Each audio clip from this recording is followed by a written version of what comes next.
Thank you for staying with us on Politics Today on Channels Television. Of course, so you can be part of the conversation here. We're looking at the deputy governorship seat in Kogi State. Mr. Simon Achuba has been sworn in today to be the deputy to Mr. Yaya Bello, who was sworn in on the 27th of January 2016. You can send your thoughts to us on Twitter. Just go there, hashtag Politics Today, and a handle at CTV Politics. Well, Mr. Honorable Westida also joins us on the program. He's a lawyer and a former member of the House of Representatives. I was asking you earlier about what you think about the legality surrounding all of this matter. There was no deputy governor on the day of the swearing in and the inauguration of Mr. Yaya Bello, but now we do have one. What does the law say about this scenario?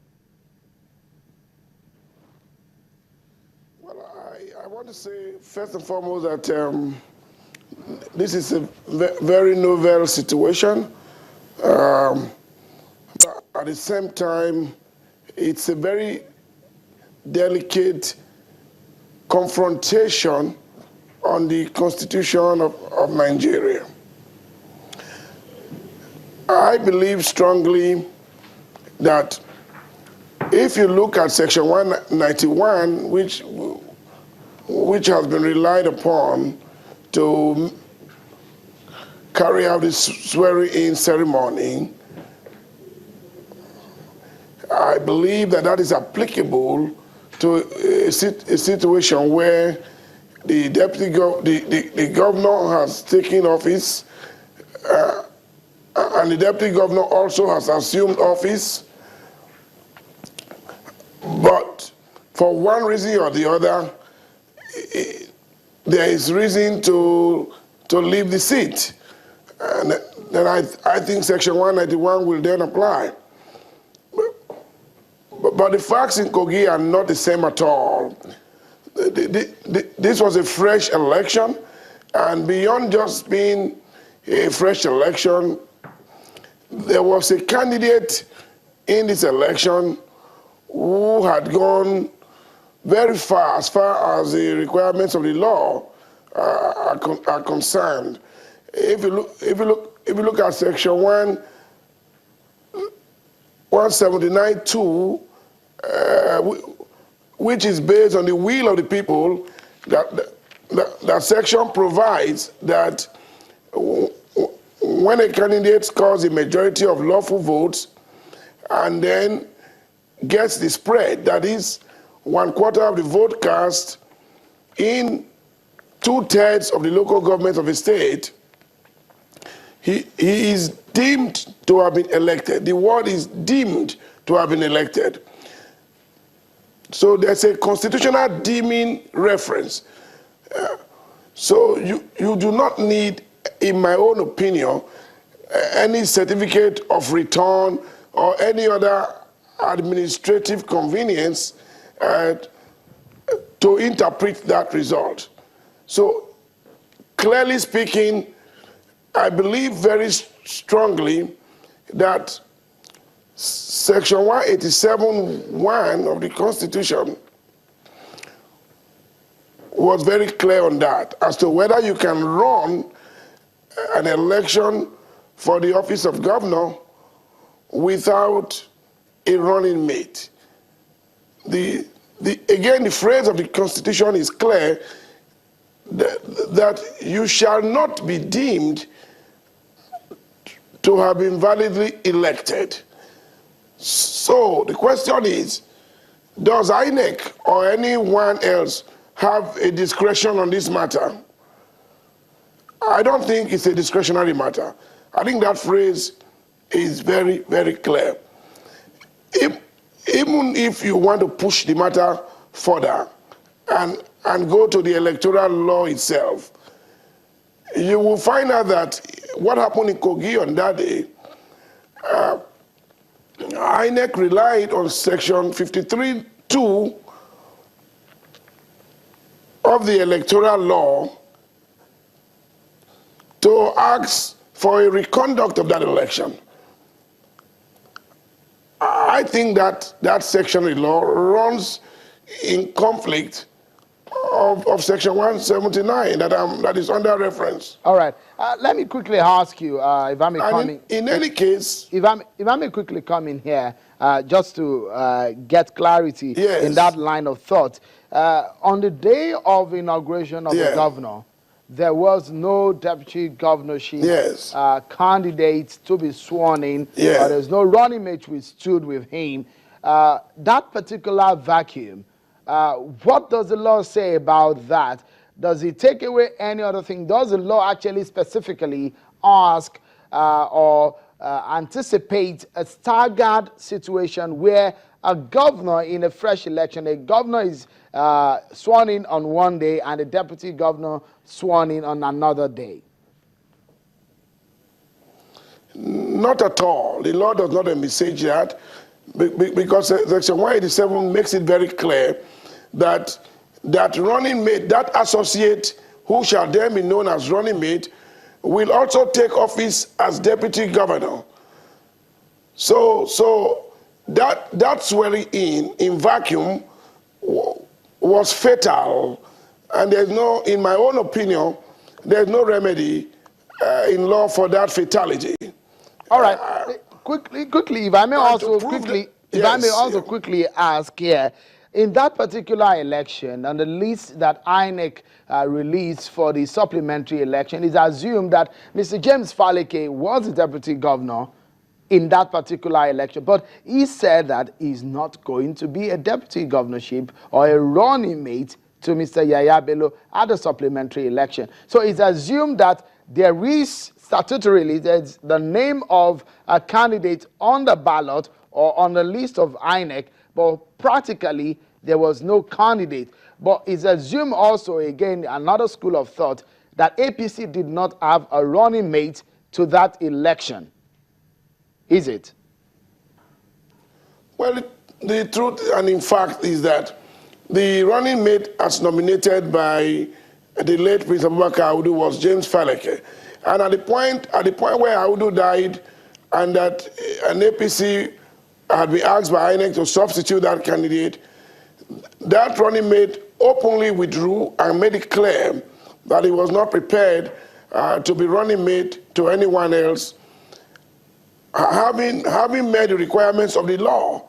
So as far as we are concerned, you cannot force a running mate on a willing candidate, but particularly when the running mate is now in court challenging the entire process. And let me illustrate the difficulty here.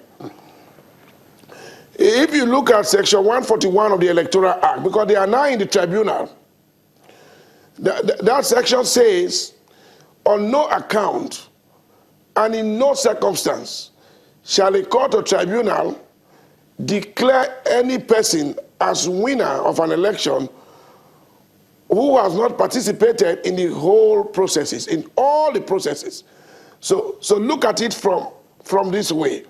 Yes, even if you assume that the governor now participated in the primaries, did he participate in the substantive election? The answer is clearly no. Did he participate in the supplementary elections? Yes. So there has been a break in transmission, and for that reason, he can never get the favor of the law. Okay. If you interpret Section 141 clearly. All right. If I bring in this just to add to that line of thought, Section 187, subsection 1, which of course was asking for a running mate for him or her to be duly sworn in as a deputy governor, as a deputy governor. But in this sense, we know that Mr. Simon Achuba was not a running mate in that sense. What do you think is going to be the stand of the law pertaining to what really happened today in Lokoja? I think that this may have been an exercise in futility, I am convinced that when the chips are done, any act that is running contrary to the provisions of the Constitution will crumble. I have no doubt in my mind that there is no room for this type of staggered ticket where you have one candidate nominated without a running mate sworn in, and then he approaches the assembly to confirm a deputy governor in a manner unknown to law. So I think that in a matter of weeks and months, the courts will settle this unequivocally. All right, just before I allow you go on this particular matter, tell me, what would you have suggested, legally speaking now, that the APC or the candidate now should have done to avoid any legal complications? It was a fait accompli. There was nothing he could have done, because before he came in, there had been an election, and that election had met the requirements of the law, and the deeming effect of the Constitution had come into place. Section 179 had, by operation of the activities, come into place. Somebody had won in 14 local governments, and 16 local governments. Another had won in 5 local governments. So which was one quarter of the votes in 2/3, and a clear majority of the lawful votes. All right, Mr. The Constitution says deem. You don't need any other inferior document all right, to assist the clear provisions of the Constitution. All right, let's quickly leave that issue. Now, let me take you to the events at the National Assembly. The defense for the 2016 budget is going on, and we've seen a lot of drama play out where we saw members of the Office of the Secretary to the Government of the Federation, some officials of the FRSC being walked out because they wanted their principal to appear. And one of the issues, again, that came up is the fact that there are allegations of padding up the budget. What do you make of this? Do you see any speedy passage of the budget with all of these drama playing out? Well, you know, there will always be conflict between the executive and the parliament when it comes to the consideration of the annual budget. Padding up of the budget is as old as this democratic era. Since 1999, they have regularly padded up the budget, but vigilant legislators have always, of course, noted this padding up and done justice to the budget. I think the way to go about that is that we must find a way of abandoning this line item budget, which we are using in this country at the moment, where you list every item on the line, and then at the end of the day, it becomes such a bulky document and easy to manipulate. We should be going to the zero-sum budget where these issues are very clear, the policy guidelines are clear, and the figures are definite. All right, thank you so much. Unless we change this ancient method of preparing our budget estimates. All right, thank you so much. We lost him there. Honorable Wesley Dowse, a lawyer and a former member of the House of Representatives, talking to us. We get some more update of what is happening with the budget, defense, and the updates on the different committees. My colleague, Larry Lasisi, will be joining me. He covers the National Assembly alongside my other colleague, Linda Akigbe. Join us again.